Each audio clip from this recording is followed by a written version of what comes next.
tous ensemble. Cette semaine, on prend l'apéro avec Audrey Chipot du compte Instagram Vos Stars en réalité, auteur du livre Derrière le filtre. Vous allez en apprendre aujourd'hui. Enquête sur le système de l'influence pour une influence responsable. Audrey Chipot, bienvenue sur Ajapéro. Merci. Comment vas-tu? Très bien. En plus, tu as le nom parfait. Chipot, apéro.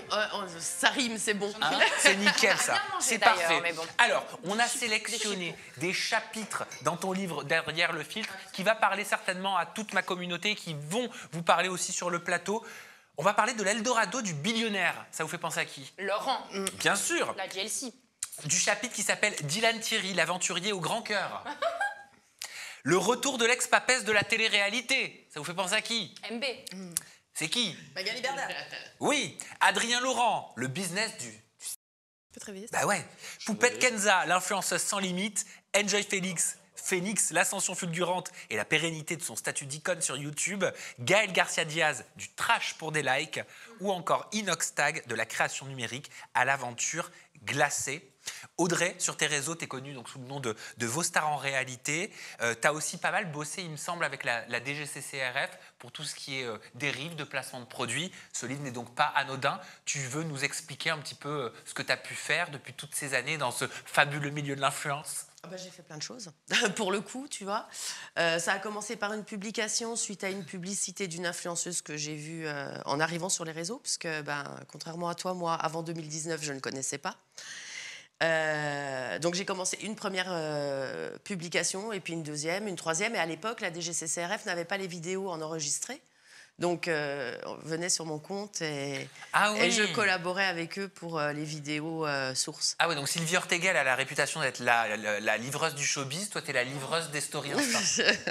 Voilà. Alors, Snap, parce que pour le coup, à l'époque, c'était sur Snap que je récupérais toutes les stories, ouais.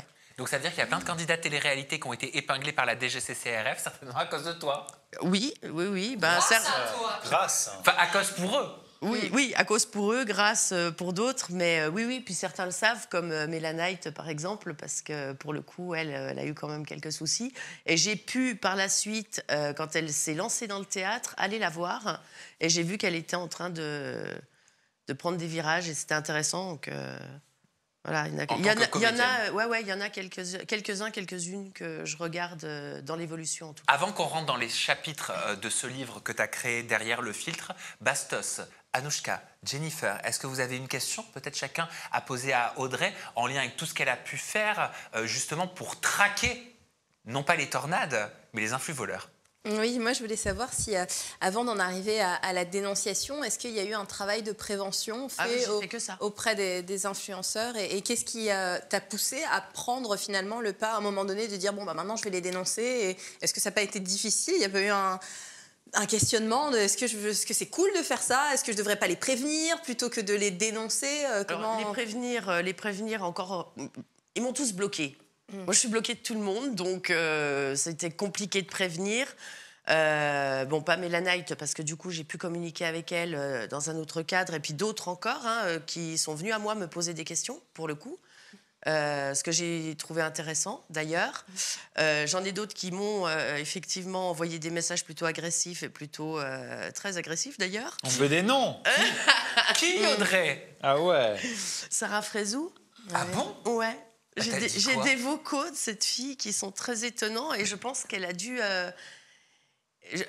Personne ne connaissait mon visage. Donc, au départ, quand j'ai fait les premières publications, on s'est dit c'est une fan de télé-réalité, je n'en avais jamais vu. Et je pense que cette jeune femme pensait parler à une femme plus jeune et donc je lui ai répondu « Bonjour, jeune fille ». Et donc, du coup, j'ai commencé comme ça, j'ai horreur qu'on me crie dessus. Elle hurlait dans les vocaux, j'ai pas trouvé ça supportable. J'ai pas tout écouté, j'ai arrêté très vite parce que... ça partait dans trop de sens. J'ai pu communiquer avec Maïsan aussi. Maïsan qui est très intéressante en communication. Sur quel sujet vous avez communiqué avec Maïsan? Je ne me rappelle plus parce que ça date d'il y a au moins 3 ans. Oh, puis t'en as fait. Je pense qu'elle, c'était plutôt en lien avec la chirurgie esthétique. Je pense, mais donc potentiellement la promotion de la chirurgie esthétique. Sans certitude. Voilà. Et après, Jessica et Thibaut, eux, qui ont un comportement, je trouve, totalement mature et Et des bonnes questions, notamment en lien avec leurs enfants. Ouais. Comment vous avez échangé? Sur quel sujet vous avez échangé avec Jessica et Thibault? L'image des enfants. L'image des enfants. Mais tu les avais épinglés pour qu'ils te posent des questions? Ils m'avaient vu dans une émission, je crois. Ouais. Et dans cette émission, tu disais quoi? Je parlais justement de l'image des enfants et des risques qu'on avait à mettre ces enfants sur les réseaux sociaux. Et du coup, un jour, voilà, je ne sais plus si c'est Jessica ou Thibault le premier qui m'a écrit, enfin peu importe. Et il y a eu des questions, ils avaient des questions assez intéressantes. Donc voilà, on a eu un échange autour de ce sujet-là. Ouais. Anouchka, ma petite pipelette préférée. Je suis persuadée que tu as une question pour Audrey Chipot. J'en ai même plusieurs, mais je vais déjà commencer par une. Ça démontre. Tu parlais du fait qu'au début, personne ne connaissait ton visage, personne ne savait qui tu étais. Qu'est-ce qui a fait qu'à un moment, tu as décidé de toi rentrer dans la lumière? En fait, c'est Martin Veil. Non, je crois que le premier, c'était Julien Pain, donc journaliste, qui m'a approché pour faire quelque chose en vidéo. Je n'avais jamais fait ça. C'était très particulier. Qu'est-ce que vous vouliez faire en vidéo? Parce que faire quelque chose en vidéo, ça peut être pas mal de choses. On a fait une émission, on parlait du dropshipping. D'accord. À l'époque avec lui. Après, j'ai fait l'émission avec Martin Veil, que tu avais fait également. Mais on ne se connaissait pas et on n'était pas au même endroit, au même moment. Et après, en fait, moi, ça a surtout été journalistique, voilà, pour parler des escroqueries en cours, en tout cas, ce qui était en train de se passer. Alors, je me permets de réagir à tout ça, parce que tout à l'heure, je crois que vous aviez dit que vous étiez maman, c'est ça? Ouais. Et est-ce que c'est ce statut de maman qui vous a poussé à mettre la lumière sur tout ça, à dénoncer tout ça, parce que vous craigniez peut-être que vos filles en soient les victimes, ou Alors, pas du tout? Je ne crois pas que ce soit ça. J'ai des garçons. Des garçons. Je ne crois pas que ce soit ça. Moi, surtout, ce que je me suis dit, c'est des personnes qui sont suivies par des millions de personnes qui leur font confiance. Et en fait, on est en train ces gens tiennent des discours commerciaux trompeurs pour vendre quelque chose. Et ça, c'est pas normal. En fait, ça a surtout été ça. Okay. On peut pas raconter n'importe quoi pour vendre des choses. Et Bastos, est-ce que tu l'as épinglé sur ton compte Vostar en réalité Je pense pas, j'en sais rien. On n'a jamais été en contact. Non, alors ça, c'est sûr que non. Ouais. Et je ne pense pas avoir fait de contenu...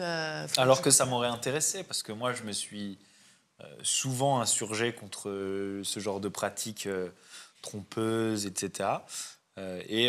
Comme je vous racontais tout à l'heure, j'ai été un des premiers à m'opposer de manière sarcastique à Magali Berda et à tout son business de placement de produits, qui m'avait conduit à l'époque à avoir un énorme scandale et à me retrouver opposé à tous ces talents, ces candidats qui m'avaient tous craché dessus et qui m'avaient pris pour cible. Ça avait fait énormément de bruit et j'étais arrivé un peu sur le sujet, je dirais 5 ans avant Booba, quoi. Parce qu'il y a un chapitre qui s'appelle donc dans ton livre Derrière le filtre, enquête sur le système de l'influence, l'Eldorado du billionnaire. Tu dis les publicités de billionnaires pronos faites par les influenceurs nous font la promesse de richesse grâce au pronostic de Bilio. Nombreux sont les internautes qui se plaignent déjà d'arnaques sur la plateforme. Laurent va développer une plateforme de formation en lien avec le e-commerce. Il propose un abonnement compris entre 19,99 et 29,99 par mois. À cela s'ajoutent de nombreux placements de produits. Jazz fait de la promotion pour une marque capillaire controversée, alors que Laurent présente des écouteurs sans fil qui pourraient être des contrefaçons. Est-ce que tu considères que la JLC a fait sa richesse grâce aux dérives des placements publicitaires, de placements frauduleux? Oui. Oui. Et puis aussi peut-être le fait de faire grossir leur communauté en faisant croire des choses aux gens. Je vais parler par exemple de se montrer très bien habillé avec des choses de marque. Tout ça, ça contribue à amener une communauté. Donc tu grossis ta communauté, tu grossis ta valeur marchande. Ils ont joué aussi sur la famille, avec les enfants, etc. Et les montrer à outrance. C'est des petits influenceurs, hein, leurs enfants. En tout cas, ils ont l'air de bien comprendre le système des photos, des vidéos et tout ça. Et puis après, tous ces placements de produits qu'il y a eu, parce que pour le coup, ils ont tout fait, vraiment. Oui, pas plus ou pas moins que les influenceurs de Shona Evans ou de Will Evans à l'époque. Agence dont ils ont fait partie eux-mêmes, d'ailleurs. Oui. Je pense que... alors, la différence avec Laurent Billionnaire, c'est que lui a créé beaucoup de sociétés comme Bilio Prono ou Prono Bilio, je ne sais plus dans quel sens c'était. Beaucoup de sociétés de dropshipping aussi. Il a créé des sociétés de formation aussi pour former des entrepreneurs. Comme les sociétés, comme les sociétés aussi qui géraient les candidats. Hein.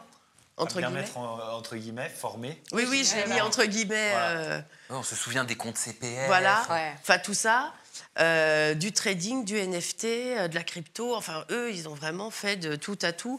Les autres influenceurs n'ont pas forcément tous été jusqu'au NFT quand même, ni Donc à la crypto, tu vois. Il y en a certains qui se sont arrêtés au drop, t'en as d'autres qui se sont principalement centrés sur tout ce qui était esthétique, chirurgie, etc. Tu vois, il y a quand même des profils qui ressortent dans des thématiques, je trouve. Dans cette succession de nouveaux business, parce que Oui. qu'on parle des formations de trading, du copy trading, dropshipping, formation d'investissement, d'e-commerce, etc. Il y a une manière de trouver toujours un nouveau business pour ne pas être rattrapé par la législation. C'est-à-dire que la loi va s'adapter au fur et à mesure. Donc, c'était assez marrant de voir à l'époque, je ne sais plus si c'était Enquête exclusive ou quoi, qui te traitait les dérives de l'influence, mais avec 4 ans de retard. Ah mais quoi. complètement, Voilà. complètement. Et il y a vraiment un truc où finalement, mais la loi, déjà lente comme elle est dans l'impossibilité de suivre Le rythme des le réseaux. rythme des créations de nouvelles arnaques, de nouvelles manières de vendre quelque chose de faux à leur audience. Mais je pense que ça fait partie des difficultés, excuse-moi, Ouais. je pense que ça fait partie des difficultés justement qui sont rencontrées, c'est que le réseau va tellement vite que... Au moment où la loi s'y intéresse, c'est déjà la fin de cette arnaque. Ouais, bah ouais. Et puis il y a des flous aussi qui s'installent par rapport à la localisation. Ces influenceurs qui sont allés pour la plupart s'installer à Dubaï. Et donc en termes de loi, il y a pas mal aussi de difficultés pour savoir à quel régime ils sont soumis, etc. Et comment on peut réussir à les épingler, quoi. On l'a vu avec la loi influenceur. Hein. La loi influenceur a été quand même aussi facile que compliquée à mettre en place et est arrivée pour beaucoup avec beaucoup de retard. Oui. Qu'est-ce que tu penses de la RPP? Ah bah la RPP, Alors la c'est RPP, les il faut premiers- expliquer ce que c'est d'abord. C'est l'autorité de la régulation de la publicité. Ce que je pense, c'est les premiers à avoir fait quelque chose, en tout cas, vraiment avec leur certificat, et bien avant que tout ça soit en lumière. Donc une sorte de certificat d'influenceur responsable. Ouais. Voilà. Un label, finalement, une Un manière label. de s'engager en tant qu'influenceur à passer un test, à passer une certification, à obtenir un label qui va dire voilà, moi je m'engage à essayer de faire mieux, à essayer de faire. Je vais peut-être pas être parfait, parce que je veux dire, même l'entretien on de la connaît pas RPP tout, ne couvre pas tout. Non. Mais Enfin, ça s'est bien développé. Ouais, ça s'est bien développé. Moi, je l'ai passé, donc je Moi suis aussi. détenteur de ce C'était un des certificat. premiers d'ailleurs. Moi aussi. Et non, j'étais pas un des premiers, mais Alors moi, je l'ai j'étais fait une des très premières, rapidement. pour le coup. Mais c'est une manière de s'engager à essayer de faire les choses bien. Oui. Mais tu vois, moi je trouve qu'on n'en parle pas suffisamment. Parce que. Mais aujourd'hui, c'est très important. C'est-à-dire que dans l'influence de qualité, les marques vont en premier lieu taper le nom de l'influenceur auquel ils s'intéressent sur la page de la RPP et voir si cet influenceur est C'est certifié intéressant. à RPP. Maintenant, bien sûr, le kebab du coin ou le pronostiqueur de Snap, lui, il s'en fout que l'influenceur auquel il va recourir pour son placement soit certifié par la RPP. Et au contraire, il aurait plus intérêt à en trouver un qui ne soit pas certifié par la RPP pour ne pas perdre son temps, quoi. Et il y a un autre chapitre dans ton bouquin qui s'appelle Dylan Thierry, l'aventurier au grand cœur. Ouais. Pourquoi tu as choisi de l'appeler comme ça? Pourquoi Dylan Thierry? Parce Qu'est-ce que que tu as c'est- voulu mettre en lumière en lien avec Dylan Thierry? Alors lui, c'est l'image, et je pense que beaucoup ont eu cette image de mec, entre guillemets, je vais mettre aussi entre guillemets, bienveillant, il part faire des voyages humanitaires, voyages humanitaires. Voilà, il a montré ce côté un peu humain, on va dire, alors qu'en fait, Son marketing. c'est du marketing. Ouais. Qu'est-ce que tu as voulu dire concrètement par l'expression l'aventurier au grand cœur? Est-ce qu'on doit entendre que c'est ironique? Ah oui, c'est ironique. Oui, c'est ironique. Il passe en procès en octobre ou novembre là, de cette année. Donc, on aura peut-être un petit peu plus de visibilité, pareil, sur ses responsabilités dans les disparitions de ses cagnottes, par exemple. Il y a un autre chapitre qui s'appelle Adrien Laurent, donc le business. Parce qu'il ne faut pas le dire. Ouais. Voilà. Qu'est-ce que tu dénonces au travers de ce chapitre? Alors lui, moi, je le trouve, d'un point de vue marketing, très fort. Hein. Ouais. Pendant le Covid, quand il a fait ses AD Show, il a récupéré un nombre conséquent d'abonnés en quelques semaines. C'était assez extraordinaire à regarder quand même. Tu regardais le AD Show? Alors, je suis tombée dessus et j'ai pu voir certaines choses pendant le confinement, ouais. Concernant Adrien Laurent, tu écris dans ton bouquin « Adé a le culte du corps ». C'est donc tout naturellement qu'en parallèle, il créera son compte Mime.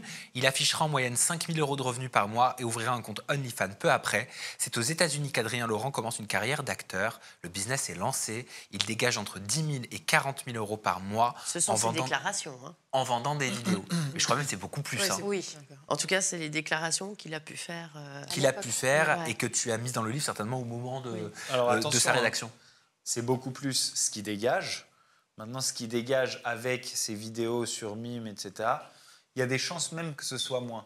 C'est-à-dire qu'à mon avis, c'est un gars qui va avoir tendance à en rajouter sur les revenus générés par les plateformes. Parce que moi, il m'a plus à l'époque, bon, ça fait un moment déjà, mais à l'époque, parlé de 3 000 €. Donc vraiment, c'était très peu. Et il me disait, ouais, c'est vrai que nous, les gars, on ne fait pas beaucoup d'argent là-dessus. Par contre, AD génère des revenus ailleurs.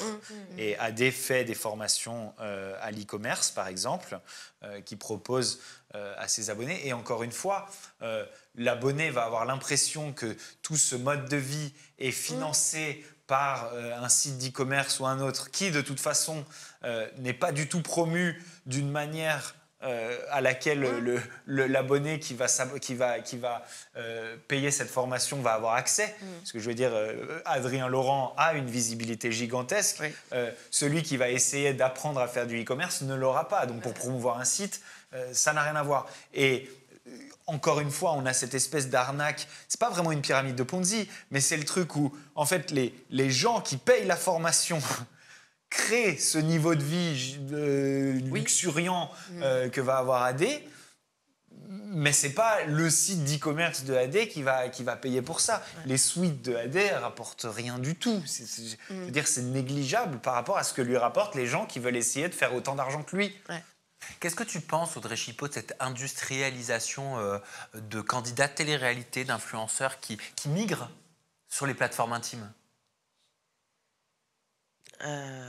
Ce que j'en pense. Alors moi, j'ai pas mal parlé de Mime OnlyFans au tout début, quand j'ai commencé à voir les publicités sur TikTok de jeunes filles qui se disaient très riches en créant du contenu sur Mime et OnlyFans. Ce que je trouvais choquant, parce que je me disais, en fait, à cet âge-là, normalement, tu devrais penser à faire autre chose. Voilà, tu dois... Enfin, pour moi, et à l'âge que j'avais d'autres aspirations à cet âge-là que ça.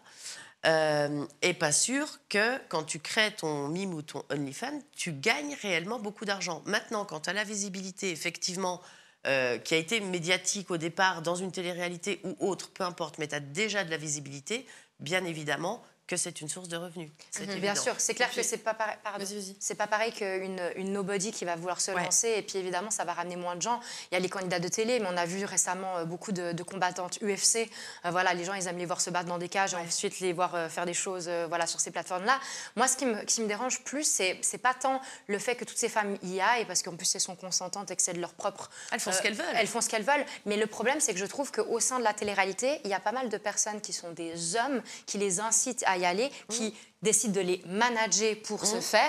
Et c'est là où moi, ça me dérange. C'est là où on tombe sur autre chose. Et je me dis, elles sont incitées à le faire. Et puis, il y a une banalisation entre elles de, finalement, aussi, des fois, sans vouloir faire de mauvais jeux de mots, tu mets juste le doigt de pied dans l'eau et puis après, tu es immergé complètement. Ça commence souvent avec des pieds en plus. Donc, oui, tout à fait. Et...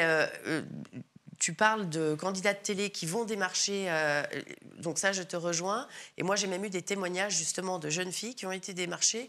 Alors, candidats de télé, mais pas que. En tout cas, un influenceur extrêmement suivi qui a 4 ou 5 millions d'abonnés. Voilà. Et donc, forcément, quand tu es contacté par un mec qui est certifié, et à l'époque, tu n'achetais pas la certification Instagram, c'est super valorisant pour une aînée. Surtout que celui-là va mettre en valeur le fait qu'il lui fera de la pub. C'est ça.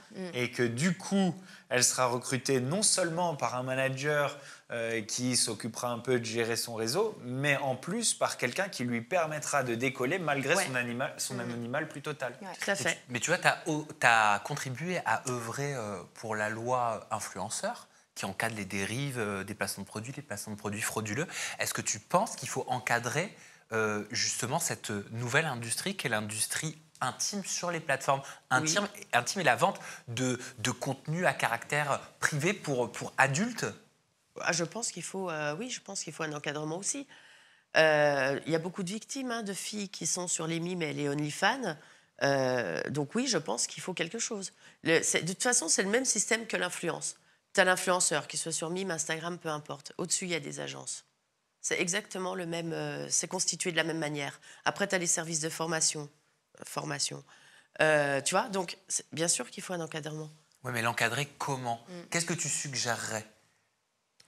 Ah ben alors là, tu vois, ça, je me suis pas encore trop penchée dessus et de temps en temps, j'y réfléchis. Mais c'est pas quelque chose que je... Pour l'instant, je suis pas dans cette thématique, donc mon cerveau n'est pas là-dessus. Je sais que ça va revenir parce que je suis sollicitée dans ce cadre-là, mais... On pourrait déjà encadrer les commissions que les agences, les agences vont prendre au talent, puisque, je veux dire, de la même manière que n'importe quel business illégal, comme la prostitution par exemple, du coup, comme le business de prostitution est illégal, on ne peut pas imposer aux une certaine commission. Donc, le propriétaire s'en mettre plein les poches pendant que la tonnes de passe pendant toute la nuit et travaille pour rien du tout. On peut encadrer les conditions de travail aussi. Je veux dire, il y a énormément de domaines. Et même au niveau de la publicité. On pourrait par exemple faire en sorte qu'il y ait un message préventif qui soit mis, comme pour l'alcool ou comme pour... Bon, les paris sportifs, c'est interdit maintenant en tant qu'influenceur. Mais par exemple, il s'agit d'un contenu pour adultes avec des images qui peuvent être choquantes. Le recrutement. Ou alors l'interdire tout simplement. L'interdire tout simplement moi, sur les réseaux traditionnels. Moi, j'interdirais la publicité. Mais bon. Et interdire, comme tu dis, le recrutement, moi j'allais dire employer le terme démarchage, mais moi j'ai déjà reçu un mail me proposant aussi d'aller sur les plateformes. C'était il y a 1 an et demi facile.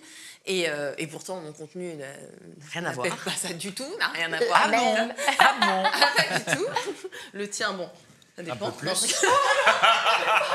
Alors vraiment, s'il y a bien un truc que je me prends en avant, c'est la sexualisation.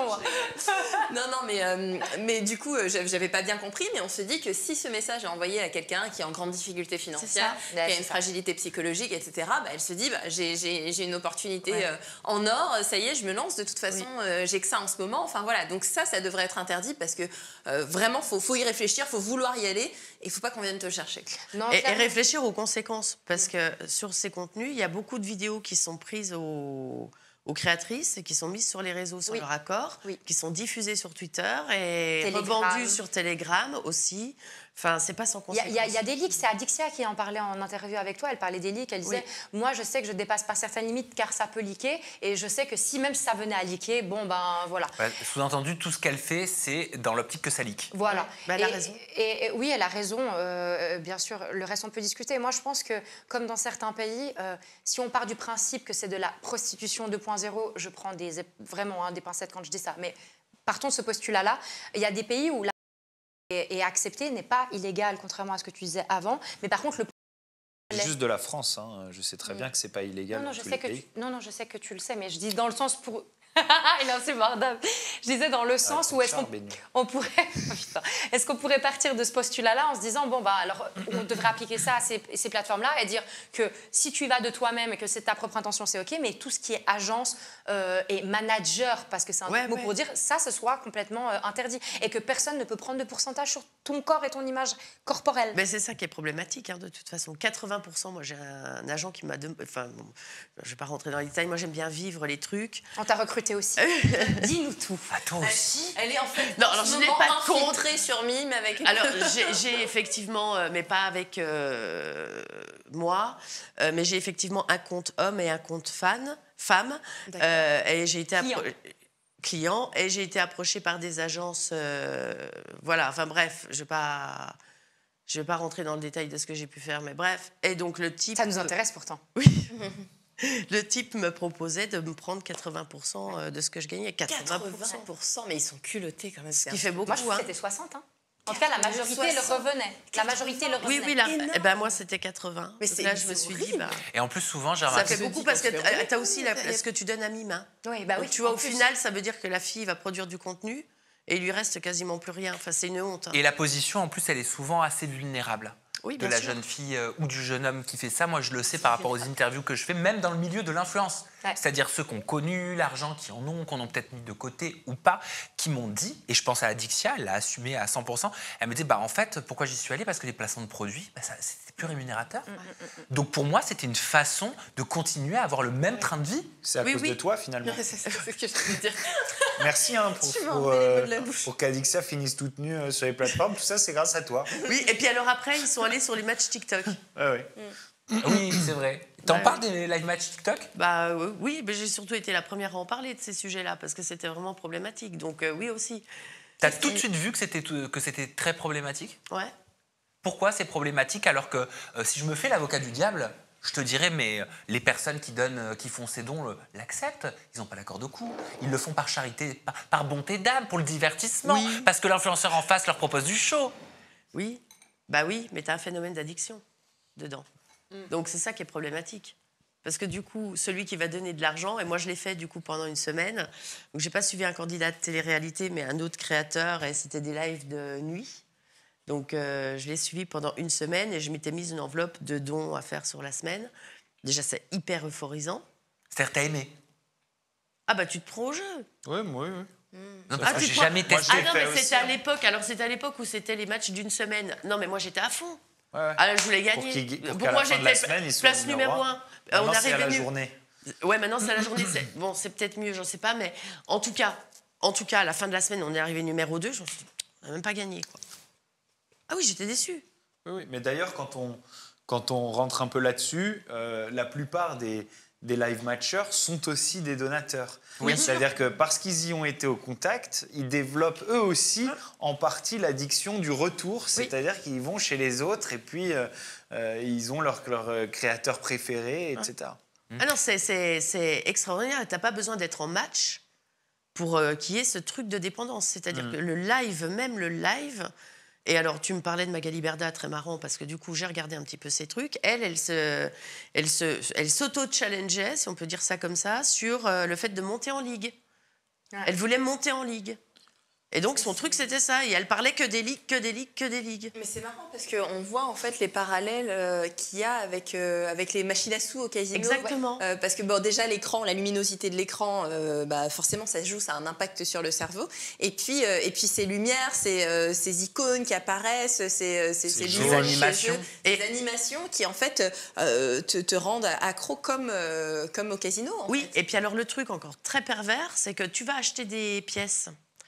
Tu vas par exemple dépenser 40 €, 50 €, peu importe, j'en sais rien. Donc ça se transforme en pièces. Après, tu vas acheter des cadeaux. Donc tu sais plus combien d'argent vraiment, parce qu'il y a déjà des transformations. C'est des jetons. Et c'est qu'au final, tu dépenses de l'argent, tu l'as pas vu. Donc sauf si tu sais où tu vas, si tu sais où t'en es, tu as ta petite calculatrice et tu comptes, tu fais tes calculs. Ce que moi j'ai pu faire. Ouais. Tu peux vite te perdre. Hein. C'est hyper intéressant ce que vous dites parce que je n'avais pas pris conscience de ça avant. C'est-à-dire qu'on a souvent dénoncé les matchs TikTok. Moi, j'étais la première à dénoncer les gens qui faisaient du chantage affectif, émotionnel ou qui vendaient une dédicace, un message en privé pour avoir de l'argent. Ouais. Là, pour moi, c'était un gros problème parce que vraiment, tu fais pression sur tes abonnés et tes fans parce qu'il y a un côté très fanatique là derrière. Et là, ça me causait problème. Or, moi qui fais des lives où je ne fais pas de match et de temps en temps, j'en fais un tous les 3-4 mois. Et du coup, on vient sur mes lives, on dit « Ah, Nanushka, comparé à Aja », j'ai dit « Waouh, sur Aja, j'ai jamais dit qu'il fallait pas faire de match. » Moi, j'ai dit qu'il fallait pas faire de match sous pression, fallait pas arnaquer des gens. Moi, j'en ai rien à faire d'être dans une ligue. En fait, moi, j'en ai rien à faire même qu'on me donne de la donation. D'ailleurs, on pourrait gagner des matchs juste en likant, ce qui est gratuit. Alors, mais là, tu les fais du coup. Parce que c'est mes abonnés qui le demandent. Quand tu es en live. Oui, mais ils les demandent, mais pourquoi tu le fais? Parce que je voulais répondre à cette demande-là. Pour leur faire plaisir? Je ne gagne rien. Quand on me parlait des fois... Non, mais c'est une vraie question. Je peux dire, le plus cher que j'ai gagné en faisant un live TikTok, moi, ça doit être 30 $. Ce qui est déjà bien pour... voilà. Mais moi, par exemple, j'avais aucun problème. Les gens qui faisaient des lives TikTok, artistes, par exemple. Il y a des danseuses, des danseurs, des chanteurs. Aux États-Unis, tu en as beaucoup. Oui, et puis moi, je me disais, mais quelle est la différence finalement d'aller chanter dans le métro et qu'on te donne une petite pièce, ou de chanter sur TikTok, ou faire n'importe quelle autre prestation artistique, cuisine, etc., peu importe, et qu'on donne une pièce. Donc pour moi, je ne voyais pas le problème des lives et du côté donation. Pour en revenir au match, moi, je pensais que s'il n'y avait pas cette pression, il n'y avait aucun souci. Sauf que là, vous venez de me faire réfléchir à un truc où je n'avais pas pensé à ce côté addictif. Parce que moi, je sais que ma communauté, ils ne sont pas addicts à ça. Tu vois, c'est un truc qu'on fait de temps en temps. C'est vrai que ta communauté, elle est vraiment exceptionnellement différente de toutes les autres communautés. En tout cas, il y a une communauté qui est très addicte et ce fut ou c'est, en tout cas au moment où on tourne, celle de Poupette Kenza. Il y a tout un chapitre dans Derrière le filtre que tu appelles Poupette Kenza, l'influenceuse sans limite. Tu écris « Suivre Poupette Kenza, c'est comme regarder une télé-réalité interactive, quasi en direct et sans fin. On ne dénombre pas moins de 500 snaps par jour, mettant en scène sa vie de famille, ce qui représente un travail à temps plein. » Est-ce que tu estimes que les stories de Poupette Kenza sont plus trash qu'une télé-réalité? Oh bah c'est une télé-réalité, hein, ni plus ni moins pour moi. Puis c'est trash, ouais. C'est trash. Alors tu vois pas les mêmes choses qu'en télé-réalité, puis tout dépend des télé-réalités aussi. Hein. Tu regardes Frenchy Shore 1, moins le 2, mais le 1, et tu regardes Poupette Kenza, c'est le jour et la nuit. Hein. On va pas pouvoir comparer ces deux choses-là, tu vois. Mais il n'en demeure pas moins vrai que Poupette, elle a fait beaucoup de choses que peu auraient fait, tu vois. Qu'est-ce qu'elle a fait que beaucoup n'auraient pas fait? Oh bah, elle, c'était un jour une histoire. Il y avait tout le temps quelque chose. Essaye d'être intéressant 12 heures par jour avec ton Snap. Il faut une hyperactivité totale. C'est incroyable ce qu'elle fait, Poupette Kenza. 700. Le jour où j'ai compté, je voyais les petits points là au-dessus du Snap. Je me dis, mais là, et il se passe constamment des choses. 700 stories dans une journée? Oui. Et il se passe constamment des choses. Et il y a toujours quelque chose. Voilà. Elle ne s'arrête jamais. Quand est-ce qu'elle fait une sieste? Bah, mais c'est je sais pas, mais en tout cas, elle est pas. Enfin, je ne connais pas cette personne du tout. Et elle, par contre, aussi, c'est pareil. J'avais fait des publications sur elle. Elle était venue me poser des questions. Elle avait supprimé des publicités. Elle a fait partie des gens qui ont pu supprimer des publicités. Mais moi, j'ai pas un contenu 100% poupette ou j'ai jamais ciblé qu'une personne. C'était vraiment toujours un petit peu. Il y avait de tout. Voilà, c'était réparti et je tenais à chacun le même nombre. Et quel regard tu portes sur justement ce qui se passe aujourd'hui et la disparition de Poupette des réseaux sociaux? C'est bien. C'est bien pour qui? Pour elle déjà, pour elle et puis pour les autres. Tu poursuis concernant Poupette. Tu vois. Concernant Poupette, tu poursuis en disant les moindres faits gestes de Kenza sont commentés sur X parce que Kenza appellera des haters et l'éducation donnée à ses enfants est fortement remise en cause. Oui.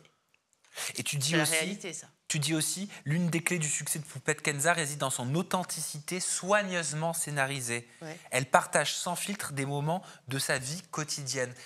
J'aime bien cette expression authenticité soigneusement scénarisée. Ouais. Donc c'est pas authentique. Non. Non.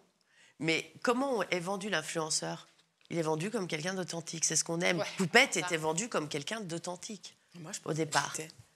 Alors que c'est travaillé. Tout ça, c'est travaillé. C'était son métier à Poupette. C'est-à-dire, toi, Jennifer, tu la voyais pas comme quelqu'un d'authentique? Si. Si? Bah si. Au début, oui, je pense qu'elle était authentique. Alors peut-être qu'avec le temps et quand elle a commencé à gagner beaucoup d'argent, elle a commencé à scénariser davantage ou à se rendre compte que certaines choses marchaient plus que d'autres. Elle a peut-être intégré, pris des directions. C'est sûr, ouais, d'ailleurs c'est certain. Mais quand même, je pense que Poupette, elle était suivie avant tout pour cette authenticité que les gens lui trouvaient dans sa spontanéité. Et du coup, les gens attendaient aussi la bourde parce qu'ils savaient qu'elle réfléchissait pas tellement avant de poster. Je pense que... Et pourtant, pour Audrey, c'est une authenticité soigneusement scénarisée. Bastos. Pour moi, c'est une scénarisation spontanée. C'est-à-dire que là où toi, tu vois pas de scénarisation, c'est parce que dans ta tête, scénariser, ça veut dire que j'écris ma journée et puis après, genre, je vis ma journée selon mon scénario. À mon avis, pour elle, tout ce qu'elle regarde autour d'elle, elle a tellement entraîné son personnage et son cerveau que tout ce qu'elle regarde autour d'elle est une nouvelle histoire. Oui. Son gosse qui renverse un truc, c'est une nouvelle histoire, tu vois. Mais à partir du moment où c'est une histoire... L'appeler scénarisé, c'est dans la manière dont tu vas l'articuler, dont tu vas échanger avec ta communauté, dont tu vas en faire une story, dont tu vas faire le constat du problème, puis mais dans ce cas-là, on est tous des scénaristes. À partir du moment où on filme quelque chose, on a un angle de vue, un point de vue qui fait de ce qu'on poste un scénario. Alors, à partir du moment, je suis d'accord avec toi, à partir du moment, c'est très intéressant ce que tu dis, où tu vas filmer quelque chose et que tu vas le poser sur les réseaux, c'est déjà plus toi.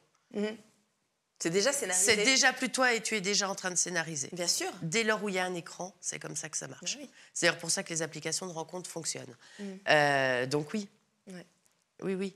Et Poupette, c'est de l'extrême. Et puis en plus, elle faisait participer sa communauté, leur posait des questions, et les petites questions en story, et chacun répond. Et hop, et puis elle remettait un message qu'elle avait reçu dans sa story, donc ça donne de l'attention à la communauté. Et puis sa communauté, tu dis, la voyait comme une amie. T'écris cette relation parasociale où les fans la perçoivent comme une amie intime, malgré une connaissance superficielle, transforme de simples spectateurs en consommateurs fidèles.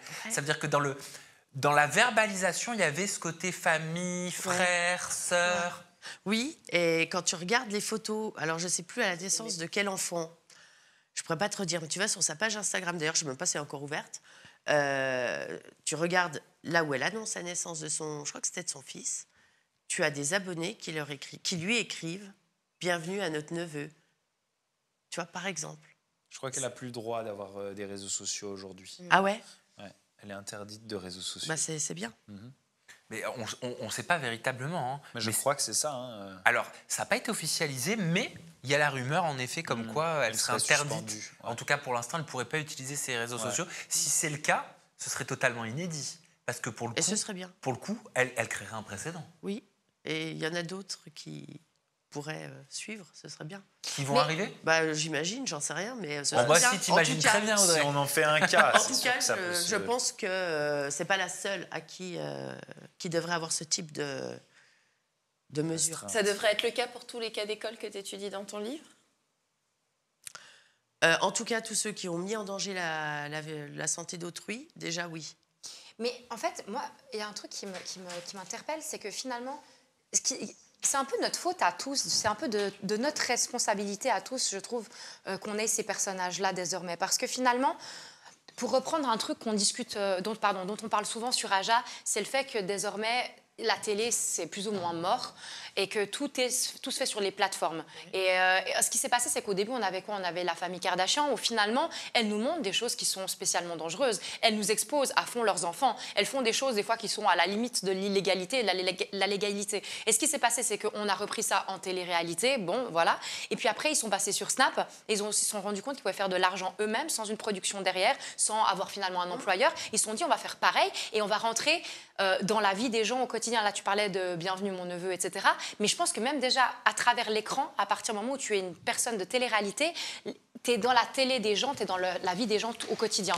Et en fait, finalement, c'est nous qui créons ces personnes-là. C'est nous qui leur donnons du grain à moudre en les suivant et en tombant dans ce jeu. Peut-être que la société, elle veut ça, finalement. Ouais, mais tout dépend aussi des liens que tu veux créer avec ta communauté. Je veux dire, il y a plein d'influenceurs qui n'utilisent pas le terme ami, pote, la famille, frère, sœur. De toute façon, à partir du moment où tu te filmes et que tu es dans ton intimité, tu amènes l'abonné dans l'intimité. Et l'abonné, il va créer une relation avec toi. C'est inconscient, mais il va la créer. C'est comme ça. Oui, mais à partir du moment, dans ce cas où même, pardon, c'est l'apéro, hein. Yeah, bah oui, c'est là pour même ça. là, on fait une émission, on crée une sorte d'intimité. Ouais. On crée l'écran, de toute façon, c'est juste quelque chose qui nous lie aux autres, que ce soit le téléphone ou l'écran de télévision. Je suis d'accord avec toi, seulement ici, on n'est pas chez toi. C'est vrai. Tu vois, c'est encore différent. Oui, mais ça pourrait être chez moi. Mais ça voudrait dire qu'il faut arrêter. Enfin, selon toi, c'est quoi la bonne façon de consommer les réseaux sociaux? C'est quoi la bonne façon à la fois de les consommer et à la fois de les utiliser? Quand on est quoi? Abonné? Les deux. Du coup, ouais, commençons par abonné, tiens. En tant qu'abonné et de les utiliser en tant qu'influenceur. En tant qu'abonné, je pense déjà qu'il faut savoir prendre du recul sur ce qu'on voit. Vraiment. Parce que ce qu'on voit, c'est pas ce qui est. Ou pas toujours. Ça, c'est facile à dire. Il n'y a pas beaucoup qui arrivent et puis on le dit tout le temps. Ça dépend. Tu sais, avec tes téléphones aujourd'hui, tu peux savoir combien de temps de connexion. Oui, le temps d'écran, bien sûr. Voilà. Déjà, tu peux te gérer quand même de cette manière-là. Ah, mais comme tu disais, addiction. Oui, le problème, c'est une addiction, ça part pas non plus comme ça. Et déjà, il faut en avoir conscience. Il faut avoir envie de changer. C'est déjà 2 énormes étapes avant de faire le pas. Et tu dis, oui, c'est facile, mais on en parle. Mais en vrai, alors, je vais parler pour moi et tu vas me répondre. Mais, enfin, nous tous d'ailleurs. Mais nous qui sommes à l'intérieur, à différents niveaux, on est d'accord, on est tous à l'intérieur. Et pourtant, le nombre de fois où je vois la vie des autres et je la rêve. Et je me dis, ah ouais, moi, j'ai pas ça, j'ai pas ci. Alors que moi-même, de l'intérieur, je sais que c'est pas forcément vrai. Tu n'arrives jamais. Non, tu passes combien d'heures sur les réseaux? Alors moi, ça va. Honnêtement, moi, c'est quoi, très ça peu. va? Faudrait que je regarde. Non, genre TikTok, vraiment, j'y vais que pour poster, je ne scrolle jamais. C'est plutôt Instagram. Mais j'arrive pas à le quantifier, il faudrait qu'on regarde. J'ai pas mon téléphone sur moi. Mais disons, je sais pas moi, 2 ou 3 heures par jour sur Instagram. De toute façon, on est tous addicts. À partir du moment où on a besoin de notre téléphone pour aller aux toilettes, à partir du moment où même quand on se brosse les dents, on a le téléphone et on a toujours un petit œil, à partir du moment où on est devant la télé, donc déjà un écran, et on a notre écran, à partir du moment où on parle avec sa mère, avec son père, avec un pote, et qu'on a notre écran, à partir du moment où on est dans un resto et où on sort régulièrement à notre écran, ça veut dire qu'on est addict. T'as regardé ce qui se passait du côté de Gaël Garcia Diaz dans un chapitre que tu titres. Oh bah, tout dépend comment on le lit. Hein. Du trash pour des likes. Et tu écris Gaël est à l'intersection entre l'humour genré, le masculin trash et l'univers féminin ultra stéréotypé de la beauté. Elle comprend vite que la provocation et le trash créent du buzz et favorisent la visibilité. Gaël a brillamment bâti une entreprise qui lui permet de capitaliser sur sa notoriété tout en créant un actif. Son récit personnel d'une femme qui refuse de se conformer aux attentes de l'industrie est présenté avec audace et humour, mais n'est-ce pas juste une autre façade pour vendre plus de contenu? Ah ben, c'est une femme d'affaires. Concrètement, tu es en train de dire, selon toi... Sa première vidéo, elle s'appelle Maquillage Chouin à Buzz. Ah, c'est magique. Ça ne se faisait pas à l'époque. Elle a sorti sa vidéo, c'était complètement inédit. Fallait le faire. Et elle était sur des contenus, parce que du coup, j'ai été un peu regarder... moi, j'ai regardé tous les contenus d'Enjoy Phoenix et beaucoup de Gaël. Elle était sur des vidéos de son copain de l'époque, qui, lui, était dans ce registre un petit peu humour... Jimmy Labeu. Ouais. Oui. Ils étaient en duo. Ouais. Donc, en fait, elle a été dans quelque chose où il n'y avait pas de femme à l'époque. C'est magistral. Oui, mais est-ce que ce qu'elle a fait, c'est magistral. Elle s'apaisait avec le temps. Elle est devenue beaucoup plus conventionnelle quand même. Mais moi, j'ai trouvé que c'est une femme d'affaires. Donc c'est intelligent ce qu'elle a fait selon toi. C'est-à-dire utiliser... Elle voulait être sur les réseaux. Utiliser le féminisme à son paroxysme avec un côté dark, un côté trash. Ah ben, elle a réussi ce qu'elle voulait faire. Et elle a utilisé une méthode qui n'était pas utilisée à l'époque. En tout cas. C'est vrai. Mais ça veut dire qu'elle a innové. Quand on analyse, comme tu le fais dans ton livre, ces différents cas, on le prendrait comme un cas d'une success story? Gaël Garcia, de toute façon, elle a réussi dans le monde de l'influence, il faut quand même se le dire. Oui. Et du make-up avec sa marque Martin Cosmetics aussi. Oui, non, mais pour moi, c'est une femme, une entrepreneuse, une femme d'affaires. Pour tout le monde, hein. Voilà. C'est avéré. Oui. Après, il y a des affaires qui marchent plus que d'autres. Concernant Enjoy Phoenix, elle aussi, c'est un cas d'école pour toi. Oui. Ton chapitre, c'est l'ascension fulgurante et la pérennité donc, de son statut d'icône de YouTube est écrit en 2020, en pleine période de Covid. Marie commence à se faire le relais du gouvernement lors d'une vidéo live Instagram avec Gabriel Attal. Alors, porte-parole du gouvernement, afin de répondre aux questions des internautes sur la crise sanitaire, en février 2021, elle est invitée par Gabriel Attal dans son émission mensuelle Sans filtre sur Twitch et YouTube, afin de s'exprimer sur la précarité étudiante. Qu'est-ce que tu penses des influenceurs qui se rapprochent de membres du gouvernement ou de politiques? On en parlait tout à l'heure avec Bastos. Qu'est-ce que j'en pense? J'en pense qu'il va falloir faire très attention parce que les élections arrivent bientôt et qu'il y a des gens qui vont le faire de manière ouverte. Enjoy Phoenix ne se cache pas, c'est ouvert. Puis il y en a d'autres qui vont le faire de manière un peu plus subtile. Qu'est-ce que tu appelles de manière ouverte? Un peu plus cachée. Elle s'affiche directement avec les hommes politiques. Donc, on ne peut pas rater la mise en avant de l'homme politique ou de la femme politique. Et qu'est-ce que tu sous-entends par de façon un peu plus cachée? Par exemple, des hommes politiques qui rémunéreraient un influenceur pour en faire la promotion. Oh, waouh! Oui. Ça pourrait Mais être c'est Jérém Star. C'est Jérém Star, il me semble, ça pourrait être fait directement. Qui avait révélé qu'on lui avait proposé une somme. Voilà, exactement. Moi aussi, on m'a approché. Qu'est-ce qu'on t'a proposé? Je me rappelle plus, ça doit faire 2 ans, un truc comme ça, et on m'a proposé de recevoir quelqu'un sur YouTube qui n'était pas un candidat à une élection ou quoi, mais qui était une personne de parti politique et qui allait, selon la manière dont on allait articuler la vidéo, finalement avoir l'occasion de diffuser ses idées par mon biais, tu vois. Et alors c'était précisé que c'était politique. Moi, je ne voulais pas du tout m'orienter sur ce segment-là. Et puis, en plus, j'ai un problème éthique avec ça. Et puis, que dit la loi aussi sur ça? Je trouve qu'un mec qui fait du divertissement sur YouTube n'a pas vocation à devenir le le messager d'un message politique. Mais ça, justement, surtout ça s'il manque est rémunéré, quoi. dans, Comme dans Rob la loi. Déter qui avait parlé d'une somme de 50 000 euros. Hein. Voilà. Moi, je trouve que ça aussi, pourquoi ça n'a pas été mis dans la loi influenceur? Pourquoi il n'y a pas un volet sur la politique et sur le... Ça n'a pas été pensé, c'était que l'influence commerciale, donc commercial, produit, service. Voilà. Là, on parle d'opinion. Non, justement, alors, il y a le distinguo qu'il faut qu'on fasse, parce que moi, le fait que tu votes pour un parti ou tu veuilles promouvoir un parti, etc., tu le fais de ton propre gré, à la limite, ça, c'est propre à chaque influenceur de faire ce qu'il veut. Mais on peut faire pareil avec les sportifs et les acteurs. D'ailleurs, bien souvent, quand il y a des polémiques ou des choses, ou des votations, beaucoup de gens s'insurgent que les sportifs ou les acteurs ou les célébrités, qui ne sont pas des personnalités publiques, ne s'engagent pas. Donc, au bout d'un moment, les Français, vous voulez quoi? Qu'on s'engage ou qu'on ne s'engage pas? Mais là où moi, ça me cause un problème, c'est quand on parle de rémunérer la personne pour le faire. C'est ça qui change tout. Voilà, c'est ça. Il y a ça aussi, et il y a le fait qu'aujourd'hui, les influenceurs sont considérés comme des canaux, comme des médias. Et en télé, c'est très strict. Les prises de parole des personnages politiques sont réglementées. Donc pourquoi on n'a pas payé pour avoir plus de temps de parole? Ils peuvent pas payer pour avoir plus de temps de parole. Ils ont des temps de parole qui sont définis. Et pourquoi sur les réseaux sociaux, il n'y a pas ça? Et leurs campagnes sont aussi limitées, c'est-à-dire que les campagnes des candidats, ils ne peuvent pas investir autant d'argent qu'ils veulent. Exact. Et puis d'ailleurs, tu as la rémunération directe ou indirecte. Parce que demain, Bastos fait une vidéo sur sa chaîne YouTube avec je ne sais qui, il va y avoir de la rémunération avec cette vidéo. C'est une rémunération indirecte. Oui, via et qu'est-ce que tu penses? Parce que mais comme à la télévision, avec les publicités. Oui, alors après, je ne sais pas s'il y a de la publicité de partout quand il y a des hommes politiques entre les... Et puis, il y a un temps de parole qui est défini. Sur le service public, tu n'as pas de publicité entre les programmes, mais typiquement sur les chaînes privées, bien évidemment que sur C8, bien évidemment que sur TF1 et toutes les autres chaînes, il y a de la publicité juste après. Généralement, l'homme politique va parler en fin de plateau d'un JT et juste après, tu as la pub. Ouais, et tu as le décompte.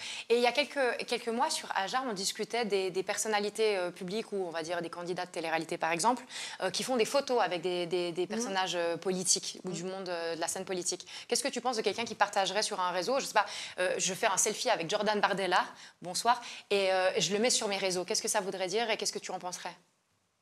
Bah, tu affiches en tout cas au minimum un soutien, tu vois. Pour toi, ben ouais, mais tu dis Bastos, mais il y a quelques mois, quand on en parlait, tu disais que faire un selfie avec un personnage politique et mettre sur tes réseaux, ça ne veut pas forcément dire le valider. C'est pas un personnage politique, c'est une personnalité qui prend position sur des sujets politiques. C'était pas une personne politique. Oui, c'était Sarah Salman, mais on en a parlé après. Oui, on avait discuté politique, mais on avait discuté On avait parlé de Inox. Ouais. Je sais pas si tu te rappelles, Inox Tag qui s'était retrouvé sur un selfie avec je sais plus quel homme politique. On l'a dit. Et ça avait été accusé de faire... Il donne de la visibilité, surtout Inox Tag. Ouais. On va parler d'Inox Tag dans quelques instants. Mais pourquoi tu dis Sarah Salman, c'est un cas d'école, elle aussi? C'est vrai. Non, mais Sarah Salman, c'est elle que j'ai dû voir dans les premières en match TikTok. Et elle m'a interpellée beaucoup, cette femme. Mais pourquoi? Je me suis dit, mais qu'est-ce qu'elle fait là? Pourquoi? Parce que il me semblait qu'elle était avocate. Et en fait, je ne vois pas d'avocate, je vois une influenceuse. Et on ne peut pas être avocate et faire des live match TikTok? Non, mais on peut tout faire. Hein. Chacun fait ce qu'il veut, d'ailleurs. Mais ça me... Je sais pas. Cette femme mériterait un peu plus d'attention de ma part. Elle faisait un concours de plaidoirie, non? Ah non, ça, je n'ai pas vu, mais par contre, je crois qu'elle le fait de temps en temps. Ah, mais ça, c'est intéressant, par contre. Parce que du coup, il y a un concours d'éloquence, concours de plaidoirie. Mais elle est très proche, elle, des influenceurs aussi. On la voit beaucoup avec des influenceurs. Bien sûr, elle est très amie avec Zizou et Anya. Oui. C'est pas pour rien qu'il l'appelle la Nabila du barreau. Mais je veux dire, aujourd'hui, il y a des influenceurs plombiers, il y a des influenceurs concierges. Ah, mais t'as de tout. Et puis, donc pourquoi pas une influenceuse avocate qui, pourquoi pas, pourrait au fur et à mesure ne plus pratiquer son métier, mais devenir influenceuse de droit. Après, ils ont des codes de déontologie quand même très stricts, ils ne peuvent pas tout faire. Hein, mais qu'est-ce que tu as dû penser donc, du coup, de Macron qui est venu parler sur TikTok et qui a fait d'ailleurs une super bonne audience de live? Ah, alors je ne l'ai pas vu, figure-toi. Je ne l'ai pas vu, c'était quand? C'était il y a quelques mois maintenant. C'était au mois de mars, fin février. Ah oui, non, je ne l'ai pas vu. La différence dans ce cas-là, c'est que Macron ne bénéficiait de l'exposition de personne. C'est-à-dire que Macron ne venait pas sur le canal d'un autre influenceur ou d'un autre média. Il utilisait une plateforme de diffusion que n'importe qui peut utiliser. Bah oui, et moi, je vois pas où est le problème. J'ai pas dit qu'il y avait un problème, j'aurais bien voulu avoir son avis de savoir que le président qui vient sur TikTok. Eh ben, tu vas avoir l'avis de Audrey Chipot sur le cas Inoxtag. Donc, de la création numérique à l'aventure glacée, ça c'est ton chapitre. Et tu écris « Le toujours plus dans le monde de l'influence reflète des dynamiques très différentes selon les profils. D'un côté, des créateurs responsables comme Inox s'efforcent de repousser les limites de la créativité et de l'engagement positif, tant que certains influenceurs, bien souvent issus de la télé-réalité, s'inscrivent dans une logique d'excès et de controverse. C'est marrant. Tu vois, je trouve, tu vois le profil d'Inoxtag comme quelque chose, comme un profil hyper responsable, alors qu'encourager à faire du tourisme sur l'Everest, il n'y a rien d'écologique et c'est juste une véritable catastrophe pour la planète. Alors, pas hyper responsable, pour le coup, mais il n'ira pas dans le trash des placements de produits, par exemple. Mais pourtant, il a été encensé. Il en fait, Oui, il en fait des placements. Il fait des énormes campagnes. Oui. Il était influencé, non? Il t'a influencé, non? Pourquoi? The North Face, non? Il travaille avec The North Face? Je ne savais pas. Oui. Mais Bah, oui, pas il fait des placements pour des marques. Et je veux dire, finalement, si on s'intéresse à où c'est produit, comment c'est vendu, le marketing qui est dessus, etc., qui sommes-nous pour décider de laquelle de ces marques est la plus éthique, la plus responsable, etc. Alors moi, je ne vais pas parler forcément d'éthique, mais tu vois, par exemple, si tu fais venir des produits AliExpress qui valent 3 € et que tu les vends 50. Mais North Face, ça pose quand même c'est produit en Chine aussi. Et... Ah, c'est pas parce que c'est produit en Chine que c'est mal. On n'est pas trop sûr des très bonnes conditions de production et ni des marges gigantesques. Louis Vuitton, j'avais vu un truc sur les t-shirts. Mais restons sur Inoxtag. Oui, typiquement. Lui, ce qui me pose problème, tu vois, c'est... donc là, c'était l'Everest, et je me dis, après cette production-là, il va faire quoi pour se démarquer et aller encore plus loin? Parce qu'il y aura du encore plus après. On ne sera pas dans le trash comme une poupette Kenza, mais c'est un autre format, en fait. Oui. C'est un autre format. Oui, après, je me dis que si ça avait été un Dylan Thierry qui avait fait l'ascension de l'Everest, on l'aurait peut-être vu différemment encore. C'est aussi à la tête du client, c'est aussi avec le background du client. C'est aussi non, mais il faut se le dire, c'est aussi avec l'historique du client. Mais Inoxtag, ça passe mieux. Alors que pourtant, on est clairement dans une contribution à industrialiser l'ascension de l'Everest. Et on sait que ça crée des dégâts. Alors, ça aurait été l'Everest, autre chose, peu importe. Surtout la manière dont il l'a fait. Oui, peu importe en fait. C'est pas tant ça le problème. C'est que pour de la visibilité, la création de contenu va toujours de plus en plus loin. Donc là, on a monté l'Everest et effectivement, ça a été un carton son truc. On peut pas. C'est vrai. Tu vois le nombre de vues que ça a fait, c'est quand même démentiel. Et puis donc la prochaine étape, ce sera quoi? Point d'interrogation. Moi, je m'interroge. Où est-ce que ça s'arrête? Est-ce que vous pensez qu'on va aller dans une sorte d'escalier là, comme ça, de la surenchère, où il va falloir toujours plus impressionner, toujours plus bluffer? C'est vrai? Ce sera quoi après l'Everest? Bien sûr, mais de toute façon, il suffit de regarder aux États-Unis où ils ont un peu d'avance sur nous. On a vu dernièrement les Beast Games de Mr Beast qui sont arrivés sur Amazon, un projet pharaonique avec des tonnes de candidats, un genre de Jeux olympiques / télé-réalité. Il y a un camp entier qui a été acheté. C'est une production qui a coûté des millions. Vraiment, oui, on va toujours aller plus loin. Et en fait, je veux dire, Everest, pour Inoxtag, ça veut dire aussi des revenus énormes. Ces revenus énormes, comme toute entreprise, vont être réinvestis pour grossir éternellement. Mais je veux dire, c'est l'histoire de l'homme, c'est l'histoire de l'être humain. Et on le sait depuis les hommes préhistoriques, l'homme va toujours vouloir prendre plus et ne jamais combler ce désir de toujours plus grand, de toujours plus haut, de toujours plus fort, jusqu'à détruire la Terre. Oui, parce qu'il y a des conséquences à tout ça. C'est l'influence, justement, qu'il y a sur les abonnés. Alors, c'est Inox avec sa partie à lui et sa création à lui. C'est Poupette avec sa création à elle. Et chacun son truc. Nasdas avec ses créations à lui. Et chacun son... C'est Magali Berda avec... Elle est toujours plus haut. Voilà, ce qu'elle a fait et qui a inspiré aussi de nombreuses personnes à créer des petites agences et à faire la même chose. Et toutes ces influenceuses qui ont aussi inspiré... Et voilà, donc c'est un truc sans après, fin. je trouve ça quand même plus facile d'adopter le comportement de Poupette, de se laisser influencer par le comportement de Poupette et d'aller acheter, consommer un truc, que de se dire demain, je vais véritablement aller monter l'Everest, ça, c'est beaucoup plus compliqué. Je pense que ce qui ressort Mais Eva Guénam avait envie de le faire. Hein. Oui. Elle avait envie, c'est le mais Mont Blanc. sur les personnes qui ont envie de le faire, qui va le faire. Et il y en a quand même qui soulignent qu'il a montré. Et la façon dont il a anglé le reportage, c'est quand même assez bien fait. C'est sur le dépassement de soi, quoi.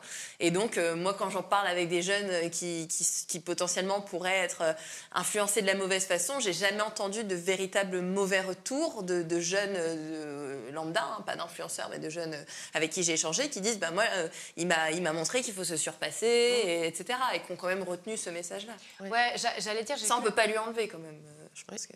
Non, je pense que là, au niveau de l'influence, ça s'arrête effectivement là. C'est plus pour cette histoire de dépasser ses propres limites et de faire ce qu'on peut avec ce qu'on a aussi. Et en ce sens-là, je trouve que c'est une bonne chose. Par contre, cette quête du toujours plus, c'est comme tu le disais, quand tu parlais de budget avant pour The Beast Game, etc.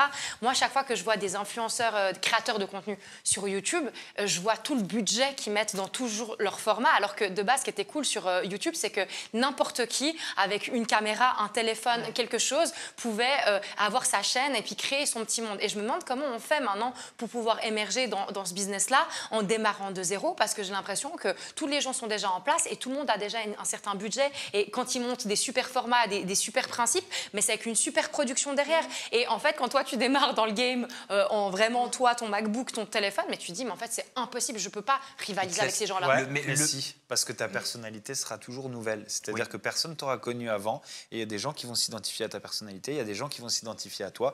Et la preuve, c'est qu'il y a des tonnes d'influenceurs qui naissent chaque jour. Moi, j'en vois des nouveaux constamment. Et puis, après 10 ans, comme je te disais tout à l'heure, d'activité dans ce domaine, je l'ai vu 20 fois. Et 20 fois le même contenu qui revient et qui est toujours aussi simple et qui, petit à petit, individuellement, va grossir ou s'éteindre. Mais je l'ai vu 20 fois. Ta personnalité, elle sera toujours nouvelle. Mais de toute façon, les utilisateurs des réseaux sociaux, moi je l'ai remarqué depuis à peu près 5 ans, ils sont extrêmement sévères, extrêmement stricts quant à la qualité, au son, à l'image, à ce que tu vas proposer en tant que créateur de contenu, même si tu n'es pas une entreprise, même si tu démarres. Pourquoi ? Parce qu'eux-mêmes sont devenus professionnels au niveau de la création de contenu avec toutes les applications CapCut, VN. Ouais. Aujourd'hui, moi je le vois avec ma petite nièce, 12, 13, 14 ans aujourd'hui, elle te fait des montages. Mais moi, à cet âge-là, fallait vraiment avoir fait des cours ou une école en audiovisuel pour savoir faire ce qu'ils font aujourd'hui. Oui. Ils sont capables de te faire arriver des titres, ils sont capables de te faire de l'intelligence artificielle. Donc à partir du moment où eux-mêmes ont accès à ça aussi jeunes et sont aguerris à ces outils, ils attendent d'un créateur de contenu que le niveau il soit là. Ouais. Et il y a l'âge aussi, c'est-à-dire que quand on est une audience, un follower, on va s'identifier à quelqu'un de son âge. Donc, éternellement, tu as des nouveaux jeunes qui vont faire que les jeunes vont s'y identifier et Inoxtag ne rajeunira pas. Inoxtag va vieillir, avec son audience va vieillir aussi, va s'intéresser à d'autres choses, va passer à autre chose, va fonder une famille, va avoir moins de temps à passer sur les réseaux sociaux. Tu as déjà eu l'arrivée d'Inox avec les jeux vidéo. Exactement. Et l'évolution qu'il a pu avoir jusqu'à maintenant. Voilà. Et les activités vont changer. Comme tu dis, ta nièce, elle est à fond dans le montage, etc. Moi, à l'époque, je savais faire un arc et des flèches et elle ne sait pas.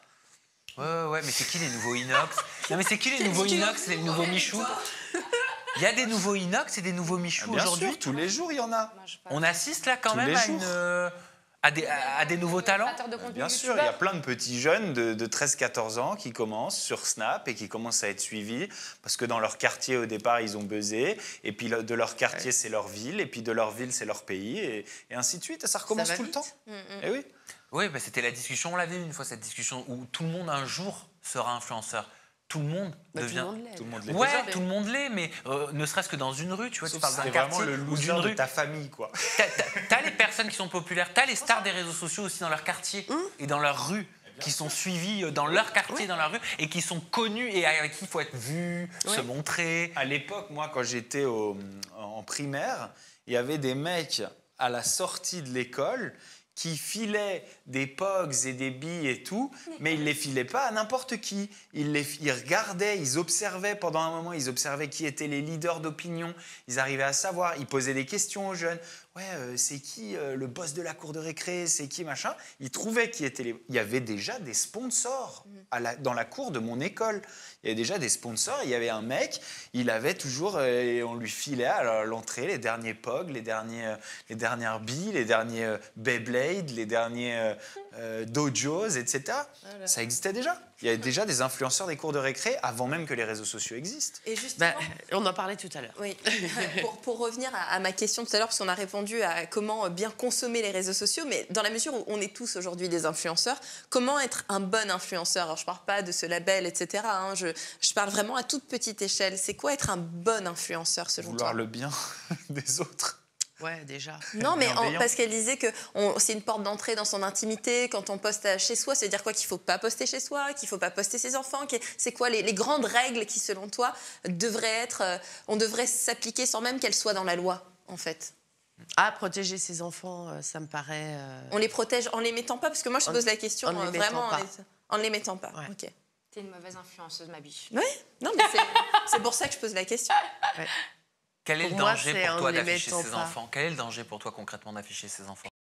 Oui, alors effectivement, il y a tout ce qui est etc. qui sont sur les réseaux. Il faut appeler un chat un chat. Hein. Oui, ça existe. On ne peut pas maîtriser ces gens-là. Qui sont aussi dans les familles.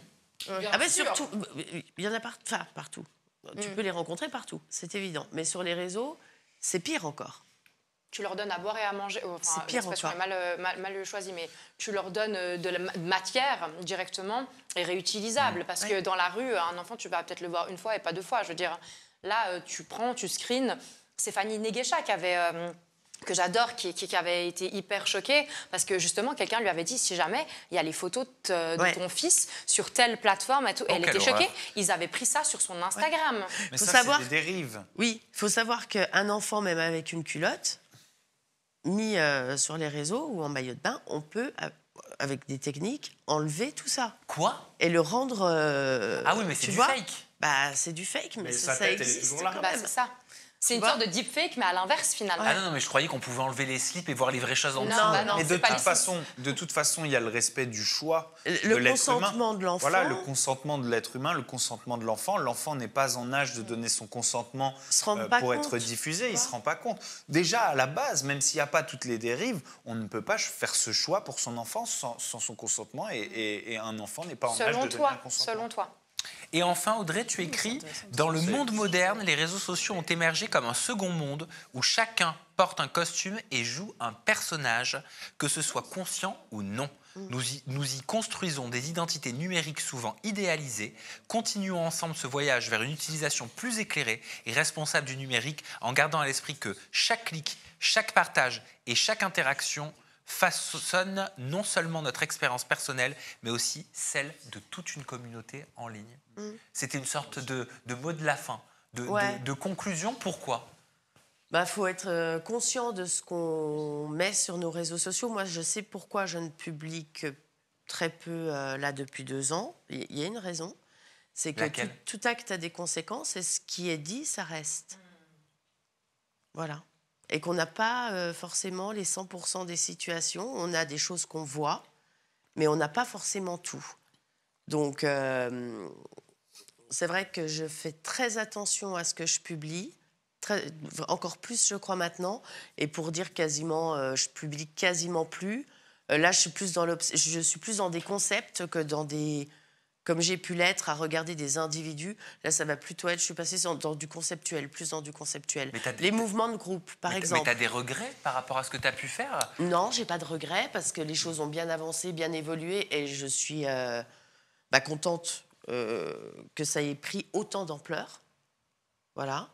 Il fallait que les gens aient la vision, en tout cas de cette problématique-là. C'était important, je pense. Je pense qu'il y a d'autres problématiques sur les réseaux qui aujourd'hui, je suis plus sur ces problématiques-là que sur d'autres. Lesquelles? Je regarde les mouvements de groupe et les extrémisations des mouvements de groupe. C'est-à-dire que je suis des groupes, je ne vais pas donner de nom parce qu'on s'en fiche, notamment politiques, de droite, de gauche, j'ai un peu de tout. Et en fait, ce que je constate, c'est qu'il y a... avec les réseaux, notamment TikTok, les groupes deviennent plus extrêmes, de plus en plus extrêmes, de plus en plus extrêmes. Et je suis en train d'observer ça. Ok, ouais, ça se fait aussi beaucoup sur Twitter. J'ai vu qu'il y avait des groupes qui se faisaient pour des personnes. Je tombais là-dessus. Où genre, c'est tout à l'autre de la personne. Dès que quelqu'un dit quelque chose de mal sur cette personne, il y a un cyberharcèlement qui est fait dans ce groupe. Vous avez vu ça? Alors, Twitter est plus... je trouve que... Excuse-moi, pardon. Je trouve que TikTok, c'est Twitter en pire. Ah, c'est marrant. Moi, je trouve quand même que c'est un degré au-dessous. Ah, moi, je trouve que... pareil, TikTok, c'est pire, ouais. Parce que moi, par exemple, Twitter, j'ai santé. Tes souhaits. Twitter, j'ai jamais voulu l'avoir, vraiment, et je l'aurais jamais. Alors que TikTok, j'arrive encore à le gérer santé. En fait, pardon. Non, excuse-moi. Mais je trouve que ça, c'est une image de la société. Je trouve qu'on est dans une société de plus en plus clivante et qui te demande de plus en plus de prendre parti et dans des partis extrémistes. Le fait d'être modéré est mal vu. Combien de fois sur Aja, on nous dit « Ah, mais franchement, vous n'arrivez pas à trancher. La Suisse toujours neutre et tout », alors que je pense que c'est tout sauf neutre. Sauf qu'il y a des fois où j'ai juste pas envie d'aller... Enfin, d'ailleurs, tout le temps, j'ai pas envie d'aller dans les extrêmes. Parce qu'il y a du bon et du mauvais partout. Puis on devrait arrêter d'être aussi manichéen, c'est tout noir ou tout blanc. En fait, être modéré, c'est pas à la mode, quoi. Non, vraiment pas. De toute façon, les algorithmes ont bu à extrémiser les individus. C'est-à-dire que les algorithmes ont pour but de te conforter dans ton opinion, de te soumettre du contenu qui te fait plaisir, donc qui te conforte dans ton opinion, donc qui te laisse dans ta zone de confort, et donc finalement qui t'isole des opinions contraires aux tiennes. Totalement. Donc par conséquent, t'extrémises. Oui, et tu vois aussi l'extrême opposé. Et l'extrême opposé pour t'énerver. Voilà. Exactement. Donc les algorithmes ont ce but-là. Donc, je veux dire, l'extrémisation généralisée est inéluctable. Non, mais c'est fort triste qu'on aille là-dedans. Moi, c'est pas une société vers laquelle je tends et que je souhaite, en fait. Et c'est pour ça qu'avec... Je te rejoins quand tu parles des vagues de cyberharcèlement, parce que le cyberharcèlement de groupe, ça fonctionne comme ça. Oui. Et puis, moi, je l'ai vu vraiment sur des groupes sur Twitter. En fait, il y a des personnalités, je dirais pas les noms, mais qui ont créé, je sais pas, ça ressemble à une sorte de zone digitale, tu sais, où tu cliques sur leur profil et tu arrives dans leur zone, comme si c'était une autre pièce. Et alors là, tu as tous les fanatiques qui commentent tout, qui te soutiennent tout le temps et qui critiquent et qui défoncent tous ceux qui ont pu dire un truc sur toi ou même ne rien dire sur toi. Et j'ai découvert ça récemment, je me suis dit, mais je savais pas que ça existait. Ces sortes de zones, on dirait des zones de non-droit, tu sais, c'est la zone dans la zone. C'est une zone de tout droit. Mais c'est comme ce dont on parlait il y a plusieurs mois, des canaux comme Telegram, sur lesquels, effectivement, il y a des groupes qui se créent, et il y a même des transferts qui se font de plateforme en plateforme pour arriver et échouer sur Telegram. Et là aussi, c'est problématique. Et comment se fait-il que des plateformes comme ça existent encore ? C'est quand même assez surprenant et assez hypocrite de la part du gouvernement de laisser l'accès à ce type de plateforme. Ouais. Je rejoins. Qu'est-ce qu'il y a derrière tout ça ? Moi, ça m'intrigue. Je me dis, si on les laisse, c'est qu'il y a une raison. Eh ben, on ne peut pas répondre à toutes les questions. Non, malheureusement, on aimerait bien. Mais on y travaille. En tout cas, c'est on continue à intéressant. enquêter. Cool. Bah oui, c'est intéressant de les soulever, les questions. Vous savez, de toute façon, poser une question, c'est un début de réponse. Exactement. Totalement. Merci. Voilà. C'est-à-dire que maintenant, tu as des... C'était nickel. C'est très bien. Donc maintenant, tu as des nouveaux combats, en fait, c'est ça. Tu as des nouvelles voies sur lesquelles... Je regarde, je suis plus sur les concepts, de comprendre les concepts, qu'on puisse les mettre dans différents domaines. Là, on parlait des effets de groupe et tout ça. Ça marche pour le cyber, ça marche en politique, ça marche dans plein de choses. Donc, pour le bouquin, j'ai pas mal travaillé avec Anthony Adjé, qui est doctorant en psychologie sociale. Et du coup, j'échange beaucoup sur toutes ces questions avec lui, parce que pour le coup, il est bien au fait de ce qui se passe... en tout cas, au niveau psychologie, c'est très intéressant. Fascinant. Et si on peut le rendre accessible à tout le monde pour que tout le monde comprenne et se dise dans certaines situations, ah tiens ça, ce concept-là, je l'ai vu dans un autre truc, mais c'est la même chose. Tiens, il faut que je fasse gaffe, il faut que je prenne du recul, c'est intéressant. Je trouve que l'important, c'est de vulgariser un petit peu ce langage-là, comme on le fait d'ailleurs aujourd'hui sur cet âge apéro, parce que c'est vrai que souvent, les politologues, les sociologues, etc., c'est quand même des milieux qui sont quand même très... élitistes. Snob. Ouais, j'aurais dit trop intellectualisé peut-être pour le plus grand nombre. Et puis je trouve que c'est des sujets dont on devrait débattre, parce qu'en plus, ça nous touche directement, parce que les vagues de cyberharcèlement et les influenceurs qui ont comme ça des chiens de garde et des meutes dont ils se servent, on en a plusieurs exemples. On taira des noms, mais on en a plusieurs. Mais moi, je pense juste par rapport à ces meutes, Tu vois, et ces sortes de pièces là, de zones dont on parlait. Moi, je pense que l'influenceur ou la personne qui est sur les réseaux sociaux et qui a une communauté a la responsabilité de les démanteler. Ouais. Je suis d'accord. Ah ouais, je suis désolé. Complètement. Mais pour moi, les influenceurs qui crachent leur truc, qui crachent leur venin, qui voient tout ce qu'un groupe précis de leur communauté fait sur ces tierces personnes dont ils parlent, au bout d'un moment, si tu le vois, il faut dire stop. Il faut avoir un mot. Ne pas le dire, c'est que ça te fait plaisir. Ne pas le dire, c'est que tu cautionnes. Ne pas le dire, c'est que c'est ce que tu cherches. Et en fait, moi, le recul que j'ai pris, c'est justement à un moment donné, quand j'ai vu, comme tout le monde, le cyberharcèlement se développer, je me suis dit, OK, je recule, je ne veux pas participer à ça. C'est-à-dire que tu avais l'impression d'encourager des gens à cyberharceler des candidats télé-réalité, par exemple? Alors moi, j'ai toujours écrit des phrases de prévention à la fin de mes posts, justement pour demander aux gens de ne pas écrire aux influenceurs. Mais il y a plein de personnes qui sont foutues. Le problème, voilà, c'est ça, c'est que tu ne sais pas qui est derrière le smartphone, tu ne connais pas les réactions des gens. Et j'avais pas envie d'être contributrice de tout ça. Oui, mais alors du coup, où est le juste milieu? Parce que moi, je trouve que c'est important de dénoncer quand il y a des dérives. Je veux dire, les réseaux et Internet, c'est aussi fait pour ça. On peut pas voir des choses qui se passent qui sont illégales et qui sont immorales, et puis sous prétexte qu'on veut pas attiser la haine, ne rien dire. Donc comment on fait et quand tu écris ton livre, les gens qui vont le lire ont des réseaux sociaux. Ils vont peut-être aller harceler Laurent. Ouais. Après... Ça tombe bien, personne ne le lit. Non, je déconne. Sympa, merci. Bienvenue. Voilà, on te présente Bastos. Je comprends ce que je fais au quotidien. Je comprends. Non, mais voilà. Mais en tout cas, c'est hyper intéressant d'en parler. J'espère qu'on... Je rigole. T'as raison. Et d'ailleurs, à la soirée, tiens, je vais revenir sur Magali Berda et son comeback à la soirée qu'elle a faite. Et où tu étais. Où j'étais, ouais, bien sûr. Ah, tu y étais aussi? Oui. Et si tu te rappelles bien, justement, Jazz a pris parole ce soir-là. Et de quoi elle a parlé? Du cyberharcèlement. Et elle a commencé à parler de son cyberharcèlement. Alors peut-être qu'elle en vit actuellement et je ne sais pas du tout. Mais elle a commencé à ce moment-là, peut-être parce que médiatiquement, il va se passer des choses. Elle est déjà en train de préparer le terrain. Qui, Jazz? Oui. Mais je le pense. De ce qui pourrait se passer après. C'est-à-dire de plainte pour cyberharcèlement? Alors, en tout cas, peut-être de problèmes qu'ils pourraient avoir avec tout ce qu'ils ont fait. C'est possible. C'est-à-dire que Jazz et Laurent, la GLC Family, pourraient avoir des problèmes? Bah, ça peut. Avec tout ce qui s'est passé, quand même. Donc c'était pour anticiper? Non, mais oui, je cherche à comprendre, parce que tu essaies de nous passer un message. En tout cas, moi, c'est comme ça que je l'ai perçu. C'est une bonne manière de faire de toi la victime ouais. et de cacher le fait que tu es un... En tout cas, j'espère qu'on a pu vous éclairer comme on l'a pu pour vous ouvrir une fenêtre sur l'ouvrage d'Audrey Chipot qui s'appelle Derrière le filtre. T'as vu, je l'ai montré, on en a parlé en long, en large, en travers, et ça nous a fait parler, pour le coup. Ça nous a grave inspiré. Donc merci pour ça, merci d'avoir été avec nous, Audrey Chipot. Merci. Ton ouvrage aux éditions Le Duc Société. Bastos, Jennifer, Anouchka, merci d'avoir pris l'apéro avec nous. Vous aussi à la maison, n'hésitez pas à converser, à papoter avec vos amis, avec votre famille, avec vos collègues de bureau sur les thèmes qu'on a abordés aujourd'hui. Voilà, s'ils vous inspirent, on se retrouve très bientôt pour de nouveaux numéros d'Âge Apéro. Prenez soin de vous. Bye bye. Bisous tout le monde. Hydratez-vous.